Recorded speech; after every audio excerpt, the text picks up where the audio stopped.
সরকারি কর্মচারীদের মহার্ঘ ভাতা কি সরকার দিবে? অনলাইন সাংবাদিক খালেদ মহিউদ্দিন এক টকশোতে অর্থ উপদেষ্টাকে বেতন বাড়ানোর পরিকল্পনার বিষয়ে জানতে চাইলে প্রধান উপদেষ্টার পর দ্বিতীয় ক্ষমতাবান ব্যক্তি পে স্কেল নয় বরং মহার্ঘ ভাতার বিষয়ে সরকারের চিন্তা রয়েছে বলে জানান। সরকার কি পে স্কেল দিতে পারবে না? বাংলাদেশ ব্যাংকের গভর্নর বা অর্থ উপদেষ্টা বলেন, পে স্কেল আমরা দিতে পারবো না, কারণ পে স্কেল মানে শুধু বেতন বাড়ানো নয়, বরং এটা সাথে আরও অনেক কিছু জড়িত আছে, তাই এটি নির্বাচিত সরকার দেবেন। তবে আমরা মহার্ঘ ভাতার বিষয়টা দেখছি কিছু করতে পারি কিনা, এমন আশ্বাস দেন। পরবর্তী আবার বাজার এবং অন্যান্য বিষয়ের সাথে মিলানো খুব একটা সহজ হবে না বলে কিছু নিরাশাও করেন তিনি। কিছুদিন আগে অর্থ উপদেষ্টা বিভিন্ন সমালোচনার মুখে ইউটার্ন নেয় এবং মহার্ঘ ভাতার সিদ্ধান্ত একরকম স্থগিত করে দেয়। মহার্ঘ ভাতা কবে দেবে ব্যাপারে সরকার কিছু এখনো স্পষ্ট করেনি। বাজেট না থাকলেও কি মহার্ঘ ভাতা কার্যকর হতে পারে? সরকারি কর্মকর্তা কর্মচারীদের গ্রেড অনুযায়ী দুই ভাগে ভাগ করে মহার্ঘ ভাতা দিতে পারে সরকার। 14.5 লাখ সরকারি চাকরিজীবীকে মূল বেতনের সর্বনিম্ন 10% থেকে সর্বোচ্চ 20% হারে মহার্ঘ ভাতা দেওয়ার পরিকল্পনা রয়েছে।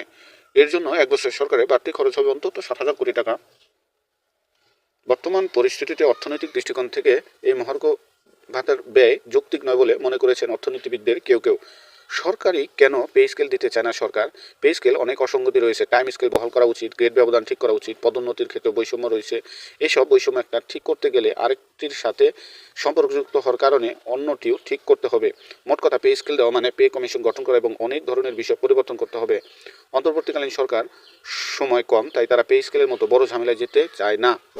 তারা কিছু সংস্কার বা পরিবর্তন করে 11 থেকে 20 গ্রেড কর্মচারীদের বেতন বাড়ানো দরকার বলে মনে করেন এবং তারা যে বাজে অবস্থার মধ্যে দিন পার করছেন তা সরকার জানে। অর্থাৎ সরকারি কর্মচারীদের সম্বন্ধে মোটামুটি ওয়াকিবহাল সরকার।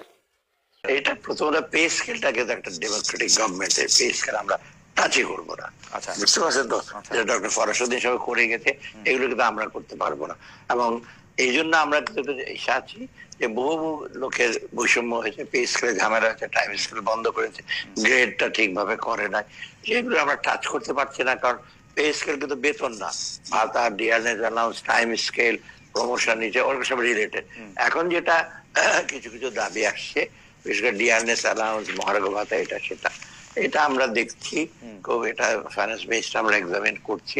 এখানে হলো কি, এগুলো বিশেষ করে আমি জানি যে কোনরা সবচেয়ে কারোর সবচেয়ে বেশি এফেক্টেড, যারা একেবারে 10 থেকে 13, 1-2রা, ওরা এতটা না।